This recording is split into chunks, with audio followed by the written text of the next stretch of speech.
Oke. Nah, Mas Dimas, jadi kan misalnya bagaimana proses ininya ya, maksud saya metode apa yang dilakukan oleh Mavindo? Misalnya ada fenomena atau ada aduan dari masyarakat. Ini kan bisa berita selebaran secara digital, gitu ya.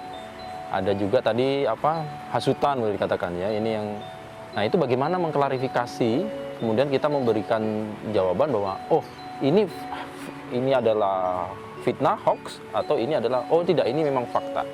Kalau boleh sedikit gimana Mas itunya?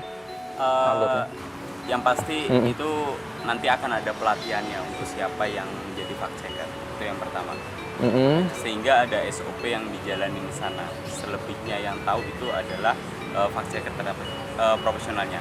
Akan tapi SOP secara umum yang dilakukan itu yang pertama mungkin dari aduan bisa atau mungkin melihat fenomena. Jadi fenomena yang ada di masyarakat itu bisa juga dilaporkan ke kami untuk kita klarifikasi, dan semakin banyak laporan itu sendiri itu adalah semakin urgent untuk informasi itu kita klarifikasi. Itu yang pertama. Yang kedua, ketika sudah menerima aduan atau informasi yang didapat, itu kita mengklarifikasinya itu melalui beberapa stakeholder. Jadi terkait dengan waktu tentunya itu sangat tentatif, tergantung seberapa banyak stakeholder yang kiranya memvalidasi hal ini. Sebagai contoh misal suatu informasi yang didapatkan itu hanya diperuntukkan untuk suatu instansi tertentu atau perusahaan tertentu, sehingga kita cukup klarifikasinya ke instansi tersebut. Tapi jika memang sifatnya fenomena masyarakat sehingga perlu diklarifikasi ke beberapa stakeholder. Jadi itu yang menjadi salah satu cara. Selain itu juga kita juga ada beberapa tools yang kita gunakan, dan itu sebenarnya open source untuk siapa aja bisa menggunakan. Salah satu toolsnya itu adalah namanya Search by Image. Search by image. Nah itu bisa digunakan untuk mencari informasi, kebenaran informasi. Ketika kita mencari informasi misal di search engine, contohnya seperti Google. Jadi di sana bisa menjadi salah satu alternatif untuk mencari informasi berdasarkan gambar. Seperti image tadi. Selain itu juga kita bisa memfilter berita informasi, sebagai contoh informasi yang kita dapat dari Kompas.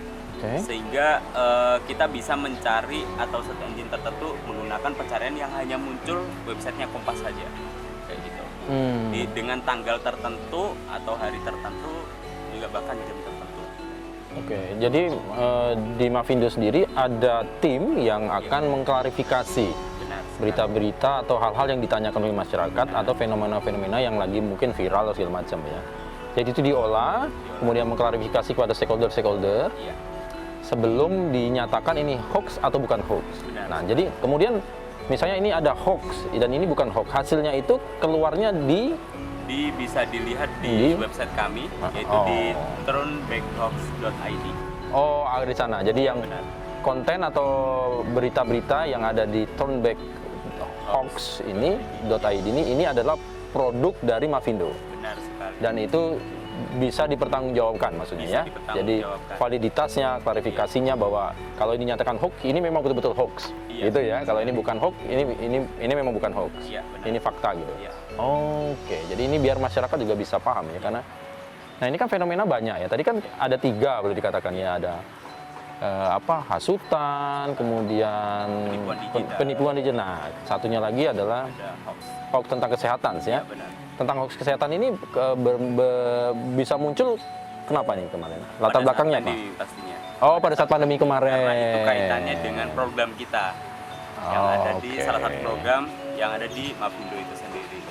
Nah kalau yang ini penipuan digital, apa namanya? Penipuan digital. Iya, ini gimana? Contohnya gimana Mas Dimas? Contohnya adalah ketika kita mungkin masyarakat secara umum itu sering melihat informasi mungkin kiriman melalui WhatsApp atau temannya di grup keluarga, atau mungkin juga bahkan di SMS ketika ada menang undian.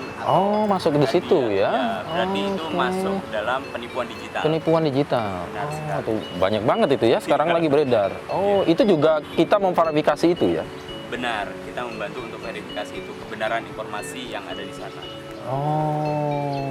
Nah, kalau yang hasutan ini? Hasutan.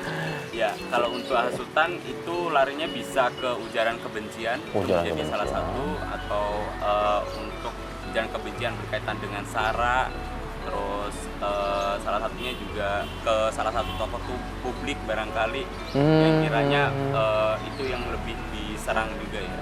Iya. Oke, jadi hasutan ini bisa berupa apa mungkin? Gambar-gambar itu meme-meme gitu? Iya.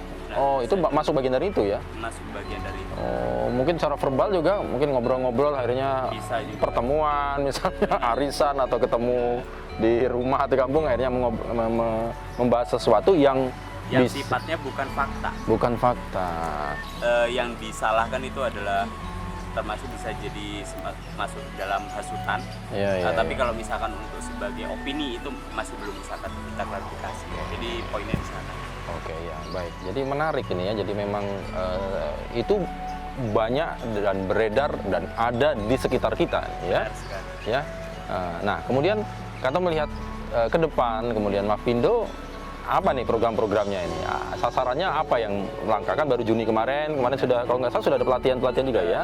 Sebelum deklarasi pun kita sudah ada kegiatan. Oh, gitu. Iya benar. Kemudian, nah ini apa yang ke depan ini apa yang ada program apa dari Mafindo? Ya, secara khusus pastinya akan ada beberapa program, akan tetapi mungkin lebih di bulan ini kita rencana nanti akan ada kegiatan namanya Tular Nalar.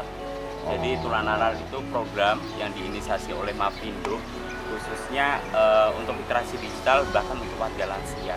Untuk warga lansia. Nah, kalau misalkan Mas mau ngobrol lebih banyak, ada ketua programnya di sini. Oh gitu ya. Ya, Oh ini tadi lagi diskusi rapat tentang itu. Iya, Oh benar. boleh. Yuk kita geser dah ya. Kita geser, ya. Kasih Mas ya. Yuk pelan-pelan. Oh. Aduh. Kayaknya. Nah, Mas BC, Ya, ini saya kenalkan beberapa teman saya di Relawan Mafindo. Oke. Ini ada Kak Niken. Niken tadi kan. Ini Oke. bendahara kalau misalkan di Mafindo Bali. Oh, Niken bendaharanya. Iya benar. Mantap. Ada Mas Seto. Mm-mm. Mas Seto itu kalau di Mafindo ketua program dari program Tular Nalar yang akan kita bicarakan nanti. Oke. Terus ada juga Mbak Tias. juga program Tular Nalar ya. dari Oke. Relawan Mafindo juga. Wah, oke. Baik. Jadi salah satu yang dilakukan oleh Mafindo program adalah Tular Nalar. Kalau yang kemarin Juni kemarin kita apa itu? Itu ada deklarasi, ada juga program Tular Nalar. Oh, ada juga Tular Nalar. Nah, kita mau tahu nih, ya Mas Seto ini yang apanya yang membidangi untuk Tular Nalar ya program ini boleh dikatakan ya? Program Tular Nalar menjadi program official. Oh, oke. Kita membidani salah satu programnya Mafindo. Baik. Nah, apa sih Tular Nalar itu apa, Mas Seto? Nah, ini kita langsung masuk aja ya. Apa sih Tular Nalar? Gini Mas, Tular Nalar itu lahir sejak tahun 2020, di mana kita memasuki masa-masa pandemi. Oke. Masa pandemi itu kan kita punya kehidupan yang berubah cukup drastis. Iya. Dari awalnya kita melakukan kegiatan tatap muka, kemudian kita dibatasi. Kegiatan kita dibatasi, akhirnya kita banyak melakukan kegiatan-kegiatan secara online. Oke.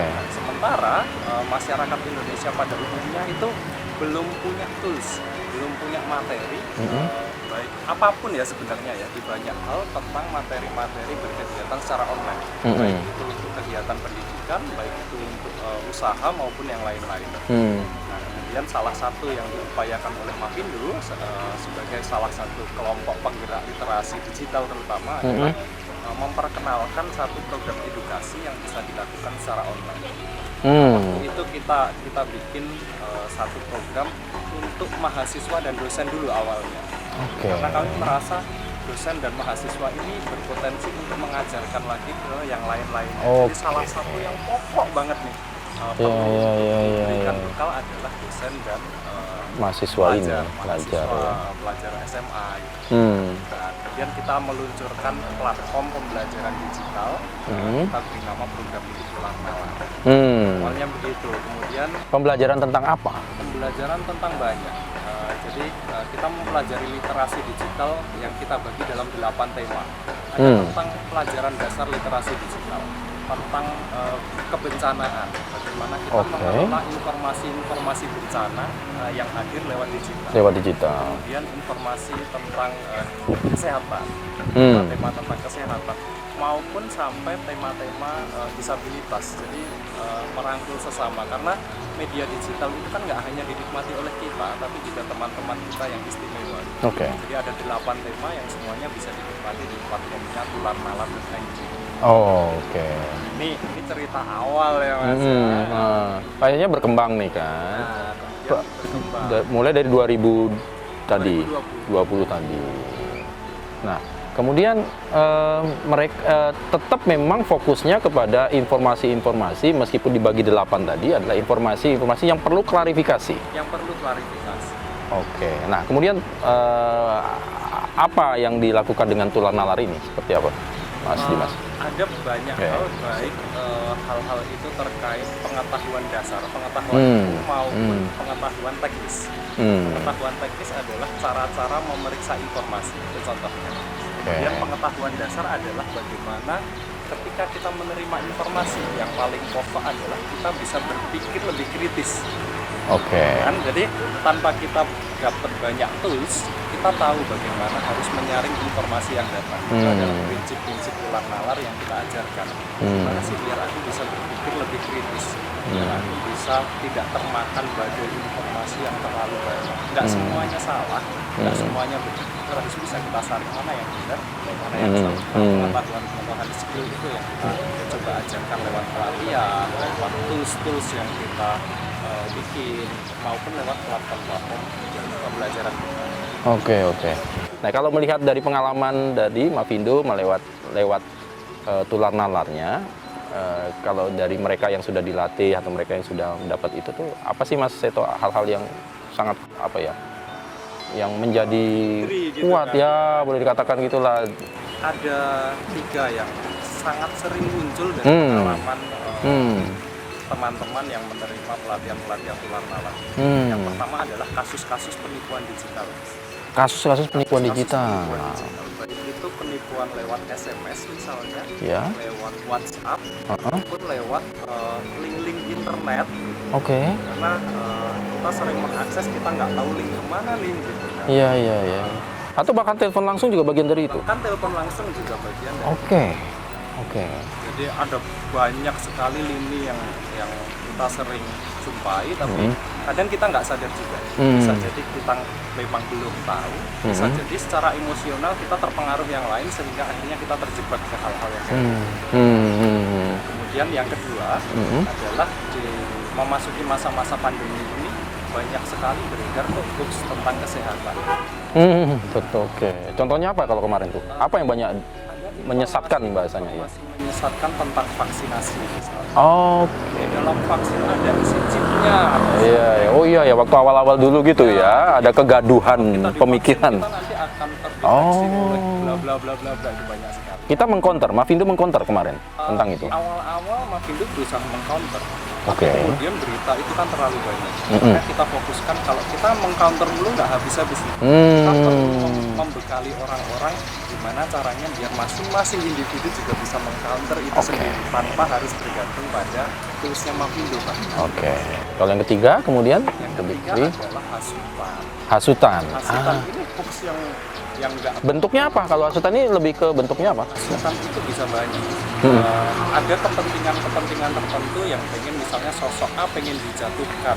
Kemudian saya mempersepsikan sosok A ini sebagai sesuatu yang kurang baik. Oke. Agar misalnya dia dipandang oleh orang lain, wah ini jelek nih, kita jangan berteman dengan dia nih. Misalnya kan, itu contoh-contoh hasutan. Produknya apa sih? Bisa dengan meme foto-foto. Oh, meme foto. Karena Oke. satu foto kan bisa menimbulkan banyak Ya, persepsi ya. ya. Angle dari sini dengan kita ngelihatnya dari sini kadang-kadang berbeda. Iya. Kita tambahin caption dikit itu udah Oke. orang kebanyakan berbeda kan. Itu perlu kita luruskan.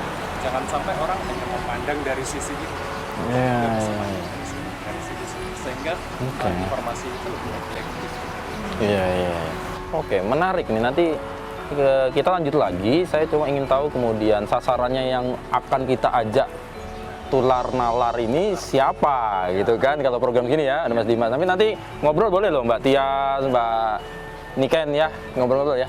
Baik, saudara jangan kemana-mana, nanti kita memperdalam lagi masih bersama teman-teman dari Mavindo untuk melihat program tular nalar ini kepada siapa sasarannya, kemudian goalsnya apa gitu ya. Jangan kemana-mana, tetap di Sapa Redaksi on Location.